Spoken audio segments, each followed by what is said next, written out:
건물의 기둥이 있듯이 그 프레임에 해당한다고 생각하면 되겠어요. 척추가 건강해야 사람이 활동하는데 큰 문제가 없다. 수명이 늘어남에 따라서 척추 관절의 건강은 더욱더 중요시되고 있어요. 척추에 문제가 있어서 활동을 못 하시는 분들 나중에 다 우울증 걸려요. 현대인들은 칼슘이 부족하신 분들은 별로 없는데 대단히 많이 부족합니다. 뼈에 도움이 되는 음식들이 있어요. 가장 중요한 거 척추 건강이 우리 몸에서 어떤 역할을 하는지 간단하게 설명 먼저 부탁드립니다. 사람 몸에서 다 중요하죠. 뭐 하나 빠질 거 없어요. 뇌도 중요하고 뭐 눈도 중요하고 뭐 심장, 간, 콩팥 뭐 다 중요하겠죠. 근데 다른 데 문제가 없다라고 했을 때 사람의 움직임하고 관계가 있어서 사람은 왕성하게 움직일 때 제일 건강합니다. 가만 앉아서 아무것도 안 하고 가만 누워서 아무것도 안 하는 그런 존재가 아니거든요. 사람은 조각상이 아니고 움직이는 존재다 보니까는 이런 근골격계의 중요성은 매우 강조가 됩니다. 그 중에서 척추는 사람 몸의 기본이 되죠. 백본이라고 합니다. 자, 건물의 기둥이 있듯이 비행기나 자동차의 프레임이 있듯이 그 프레임에 해당한다고 생각하면 되겠어요. 그래서 척추가 건강해야 사람이 활동하는데 큰 문제가 없다 이렇게 생각을 하셔야 됩니다. 수명이 늘어남에 따라서 전에보다도 척추 관절의 건강은 더욱더 중요시되고 있어요. 척추가 건강해야지 사람이 활동을 할 수가 있고요. 활동을 해야지만 건강을 유지할 수가 있습니다. 그렇기 때문에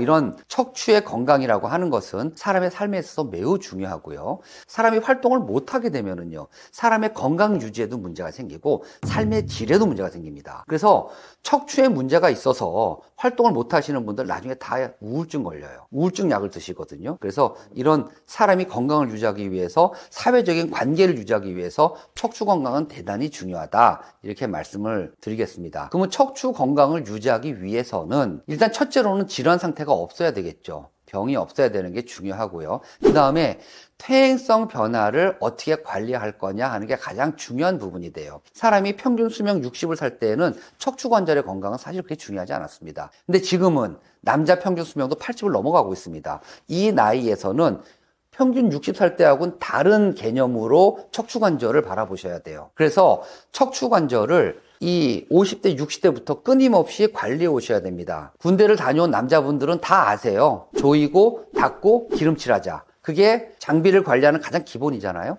사람 척추의 관리도 똑같습니다. 수술은 마지막 방법이지 라고 하고 다 망가진 다음에 치료하려고 하면 그때는 손을 못 쓰는 경우가 많아요. 그렇기 때문에 이런 척추 관절에 대한 관점을 이제는 좀 달리 봐줬으면 좋겠다 하는 부분이 있습니다. 척추 건강에 영향을 미치는 요인 중 음식이 차지하는 비중은 어느 정도인지 알려주세요.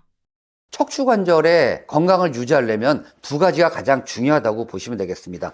첫째는 지속적인 운동이에요. 바른 자세로 운동을 해서 관리하는 게 필요하고요. 그러면 척추 관절을 생각을 할 때 우리는 뼈하고 연골만 생각을 하거든요. 뼈하고 연골만 있는 게 아니라 기지구조로서 근육이 있단 말이죠. 근육량이 많고 근육이 탄탄할수록 척추는 건강하게 됩니다. 그렇기 때문에 근육을 유지하기 위한 운동 대단히 중요합니다. 둘째는 균형 잡힌 식습관입니다. 현대인들은 바쁘게 살잖아요. 그러다 보니까는 인스턴트 푸드를 많이 먹어요. 정크 푸드를 많이 먹고요. 칼로리는 높거든요. 하지만 균형 잡힌 식생활은 아닌 거죠. 그래서 이거는 척추관절뿐만 아니라 모든 부분에서 되게 중요할 것 같아요. 요즘 가속노화라는 말이 많이 유행하는데 척추관절 쪽에서는 조기 퇴행성 변화란 말이 같은 개념으로 쓰입니다. 조기 퇴행성 변화를 막기 위해서라도 균형 잡힌 식습관 대단히 중요하다 생각하시면 되겠습니다. 첫 번째가 뭐냐면은 근육을 유지하는 식습관이거든요. 단백질 섭취가 대단히 중요합니다. 너무 채식 위주의 식습관을 유지하거나 또는 살을 빼기 위해서 너무 과도한 다이어트를 하는 경우에는 근육이 약해지기 때문에 척추 건강에 나쁘다 하는 거예요. 그래서 사람은 그날 필요로 하는 최소한의 단백질의 양이 있거든요. 최소한 이거는 유지를 해줘야 된다. 그래야지만 근육이 유지된다 하는 거고요. 만약 필요로 하는 양의 단백질 섭취를 못하게 되면 결국엔 내 몸에 있는 근육에서 단백질 가져다 써요. 그러면은 나는 아무리 운동을 열심히 해도 근육이 유지가 될 수가 없는 것이죠. 단백질 섭취 대단히 중요합니다. 그 다음 뼈에 도움이 되는 음식들이 있어요. 가장 중요한 거 비타민 D라든지 칼슘 같은 게 되겠습니다. 근데 사실 현대인들은 영양이 넘쳐나는 세상에 살고 있기 때문에 칼슘이 부족하신 분들은 별로 없는 것 같아요. 칼슘이 부족하신 분들은 별로 없는데 비타민 D는 대단히 많이 부족합니다. 전 세계에서 비타민 D 양을 검사를 해보면 한국하고 일본이 비타민 D 양이 제일 적어요.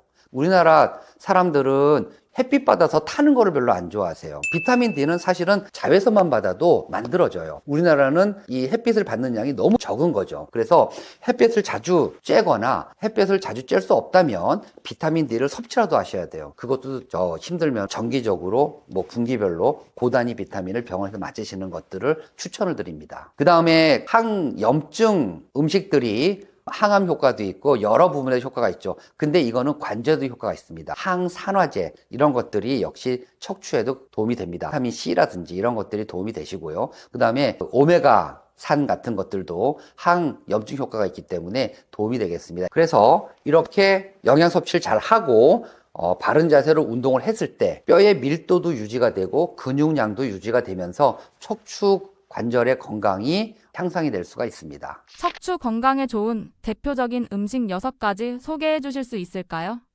뼈에 도움이 되는 첫 번째는 칼슘이 풍부한 유제품들입니다. 그래서 우유나 치즈, 요거트 이런 것들이 도움이 되시고요. 특히 요거트는 장 건강에도 대단히 중요하죠. 두 번째는 비타민 D가 풍부한 음식들입니다. 연어나 고등어 같은 생선, 버섯 이런 데에 비타민 D가 풍부합니다. 세 번째로는 단백질입니다. 두부라든지 계란 같은 것들이 크게 도움이 될 수가 있고요. 네 번째로는 녹색잎 채소가 되겠습니다. 브로콜리나 시금치 이런 것들은 비타민 K도 많아가지고 뼈의 미네랄화를 시키는 데 있어서 도움이 많이 되고요. 철분 성분도 많게 되겠습니다.